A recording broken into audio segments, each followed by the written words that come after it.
Hey guys, in this video we're going to take a look at how you can enable or disable send to HDMI for VoiceOver audio on the iPhone 15 series.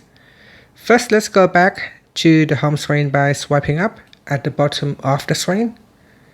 On the home screen, tap on Settings. Then in Settings, we scroll down and tap on Accessibility. Then tap on VoiceOver. Next, we scroll down and then tap on Audio. From here, tap on Send to HDMI. Tap on the toggle button to switch it on or turn it off.